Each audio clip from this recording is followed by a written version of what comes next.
Okay. Good evening, everyone. Welcome to our evening Dhamma.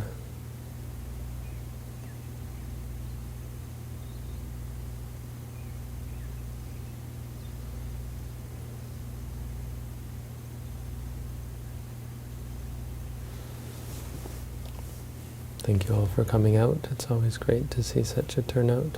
Locally, everyone has come out of their rooms after a hard day's work, struggling with their own minds.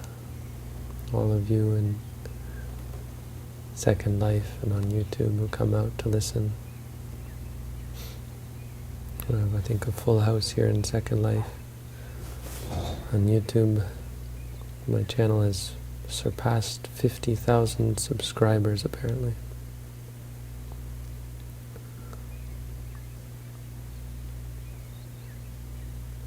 I appreciate the effort that people are taking to practice the Buddha's teaching. It's not easy.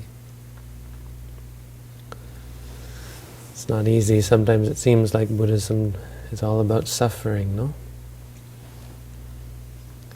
Hey, wait, didn't the Buddha talk about suffering? Wasn't that something he'd like to talk about?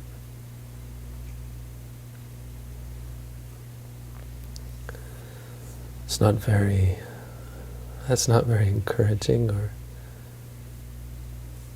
I think a lot of people, of course, look at Buddhism and are not satisfied with it. On the surface, talking a lot about suffering. And then when they begin to practice meditation, a lot of suffering. What the heck, right? This isn't what we want. What do we want? What does everyone want? We want is happiness. Everyone wants happiness. No one wants suffering. And so to spend all our time talking about, thinking about suffering, it sounds rather unpleasant. It's kind of a recipe for unhappiness, one would think. Question might come up, why didn't the Buddha talk more about happiness if he was so enlightened and so happy? Was the Buddha happy? If so, why didn't he talk about it more? It's a suspicion that perhaps the Buddha wasn't happy, and perhaps he was just denying the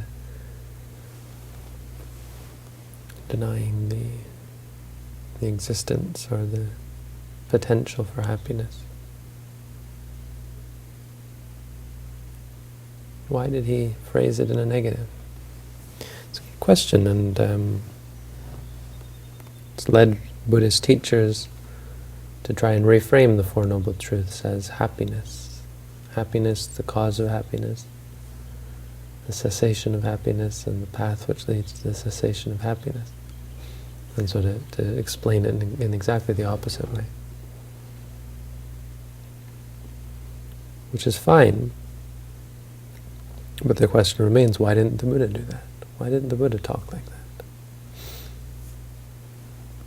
that? It comes down, I think, a big problem is the question, of course, what is happiness? What do we mean when we say happiness?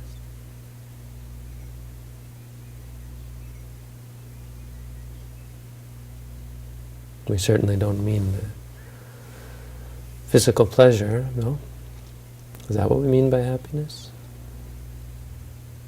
I think most of us have gotten beyond that. As children, we seek out the pleasure of ice cream, the pleasure of bright colors, shiny objects, toys, games, tickling, snuggling, hugging, kissing.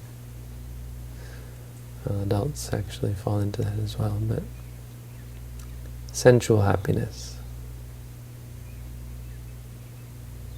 And I think for the most part, adults come to see beyond that. Because as you grow up, you realize it's actually really just a recipe for disappointment through addiction, right? When children become addicted to pleasure, they're ultimately disappointed. When they can't get what they want, they throw a tantrum and they suffer a lot. When they start to see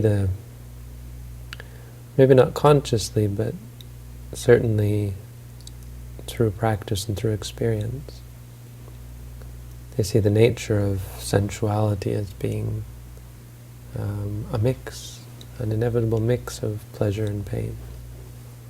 You can't really have one without the other. Because being partial to something is having expectations about it. May it stay, and of course nothing lasts forever, and when things eventually change, there's disappointment, there's pain, there's stress, there's suffering.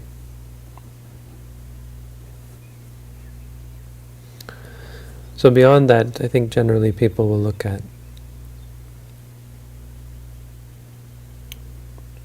more refined forms of happiness.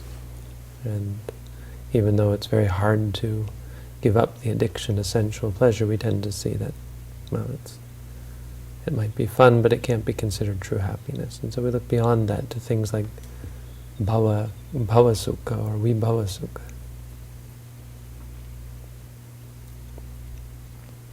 Kama sukha, it's not the way, but what about bhava sukha and vibhava sukha? Meaning, what about states of being? Look at us sitting in this room. How happy we are. How wonderful is this? We have a roof over our heads, good company, good food. I don't know how good the food is, but we have frozen food.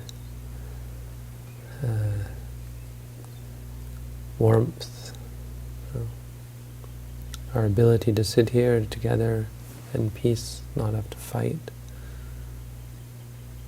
These are bhava sukha, vibhava sukha. We have states of being. When you get a new job, for example, it's funny because why would you celebrate that? It means you have to go work. But the idea of having a new job, the concept of it, is a great thing.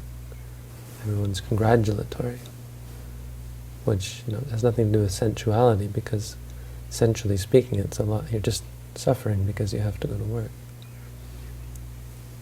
But conceptually, it's a great thing because it ultimately allows you more sensual pleasure potentially, or it allows you freedom from pain. So the concept of getting a job is a great happiness. Having a family. Someone sent me I don't really want to tease this person too much, but they sent me an email because they wanted to let me know of the wonderful occasion of having a child. And the way they expressed it was they wanted to share the great moment with me. And I thought to myself, well, from a Buddhist perspective, it's not really something we congratulate people on. When the Buddha left home, he found out he was a father. And he said, Rahulang Jatang, a fetter has been born. And the king heard this, and the king said, well, then let that be his name. Kind of out of spite, it seems, but that's what his son ended up being called, Rahula, which means a bond or a bind. Because before he left, the Bodhisattva said, Rahulang Jatang.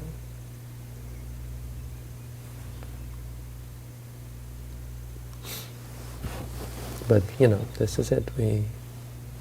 When things happen, they please us. This is what life is all about. The joie de vivre, for example, this kind of thing. Taking a walk in the forest. It's not really the sensuality per se, it's the peace. You might even say the vibhava tanha, the vibhava sukha, the not having to deal with all the stress of life. You go to work, you go to school, you deal with your family, and it's all stress and suffering, and so you leave. And just the freedom from all of that stress, that's happiness. I think there are other ways of looking at happiness. I know some people are optimistic, and they think optimism, positivity, is happiness. So as long as you see the good in everything, it's an example. I think Pollyanna is a bit of an example of that. But there was this movie, Life is Wonderful, I think, when I was in university a long time ago, about the Holocaust, and this Jewish man and his son, and he looked at everything positively, and as a result good things happened to him, but eventually he was killed in a concentration camp. But up to the end he had a positive attitude. So we look at this kind of thing and we say, well, that's it.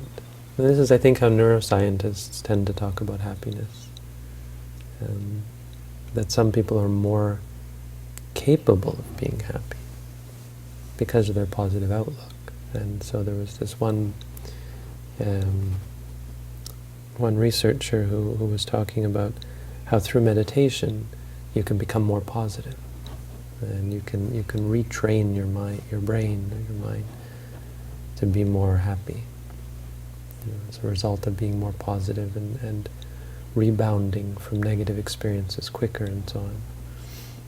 I think that gets closer to Buddhist concept, but of course positivity has its problems as well. It's less likely to lead to disappointment, but it's still likely to lead one to complacency, in the sense that one suffers, but one doesn't take it seriously, and one refuses to, or one doesn't engage in dwelling on it. At the same time, doesn't engage in fixing it. Right? Doesn't free oneself from it. So it keeps coming. The suffering does come back. It's just it doesn't last long. So it's arguably superior to the other sorts of happiness. Moving on in Buddhism, the other type of happiness that's sort of in a category of its own is the happiness of meditation. It could be together with this idea of positivity, but it's not exactly. It's a change in mind state, to be sure. But it's a change in mind state to the extent that one experiences constant and prolonged states that are pleasurable, are happy.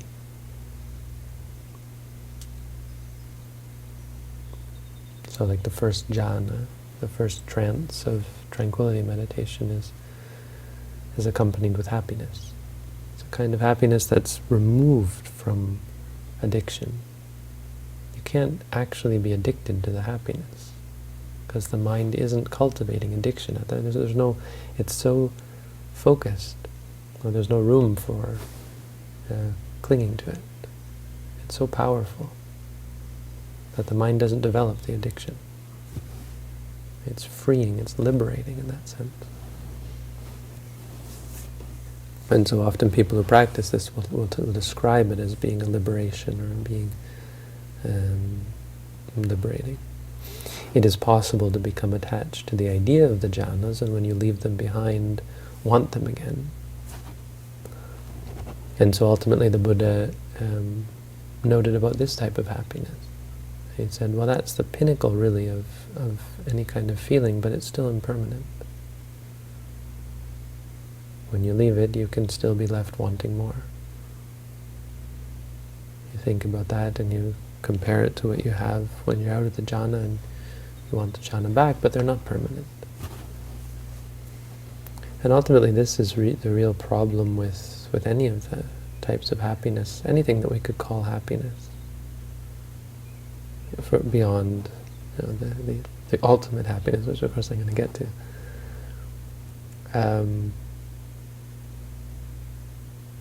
is that it doesn't last. You can say, I've got the best life, this is working for me.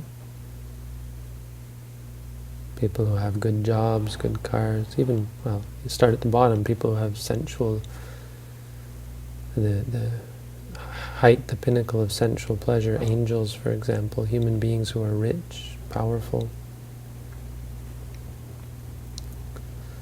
The drug addicts even will think for a time that they are in heaven, but it doesn't last. When you have a good job, a good status, security, you feel secure. It doesn't last. People who have positive, even if you have positive thoughts, if your mind, if your brain is wired such that you are able to be positive about everything, to be happy, even in the face of great suffering, even that doesn't last. There's no reason to think that that state is going to be permanent. That positivity leads, that it's stable.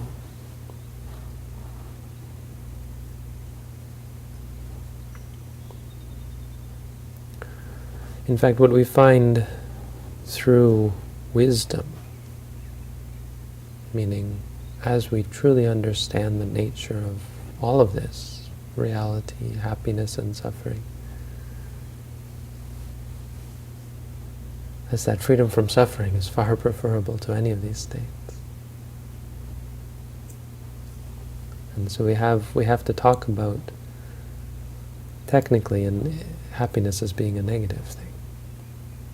The negative in the sense of being free from something, as opposed to gaining something. But it's not being free from any one experience. It's not like Vibhava Sukha, where when something goes away you feel happy. Oh good, it's gone. What a relief. And that's a key point, because that people misunderstand that freedom from suffering, the happiness is because, oh good, I'm not suffering anymore, but it's not really. It's not a relief. It's not a feeling of relief. Because the things that caused you happiness and caused you suffering before are still there. The change is that you're no longer seeking them. You're no longer disturbed by them. You're no longer subject to their control. So there's the happiness of freedom. The happiness of being in a state, or of gaining the knowledge, the understanding that nothing is worth clinging to. Basically, that there is nothing that can make you happy. It's a kind of happiness that goes beyond any type of happiness. It's not dependent on anything. It's not subject to change. It's not vulnerable. It's invincible. And beyond that, it is experienced as far preferable, far superior. Anyone who has attained a state of freedom no longer holds any delusion about sensuality or becoming or even non-becoming, even the jhanas. The idea that they might be somehow ultimate or true happiness. And so this is the Buddha actually said quite clearly, he said, Nati santi parang sukham.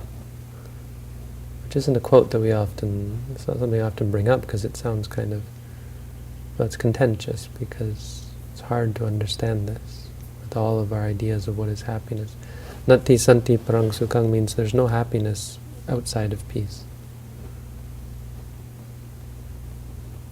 Peace is the only sort of happiness.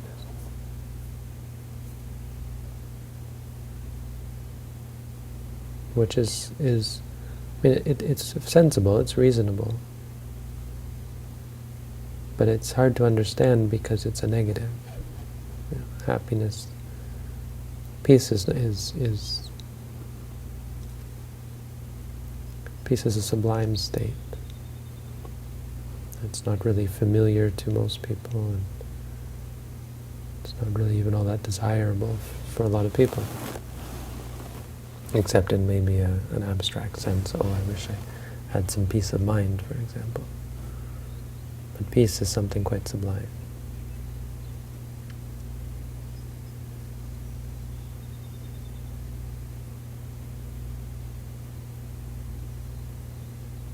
He was once asked of Sariputta, one of the monks, Yamaka I think was his name. He asked Sariputta, if there's no Vedana, Nibbana, how can you say it's happiness? How can you say Nibbana is happiness when there's no Vedana? Vedana means feeling, so happiness is a type of feeling, right? That's the idea. You have happy feelings, pleasant feelings, unpleasant feelings, neutral feelings. If there's no feelings in Nibbana, if freedom has no feelings, how can you say it's happiness? Right? This is, I think, a sticking point for a lot of people. There's a fear of the idea of Nibbana. I have to give up the world. But there's so much in the world that I want. Actually, Nibbana isn't about giving up the world. It's about leaving it behind, and it's something that can be experienced for a short time. It's not something that... It's not an all or nothing thing. It's not like, whoops, wait, let me back. I want to go back. Let me off, let me off. No, it's something you experience and you're able to see. Is it worth it? Is it not worth it?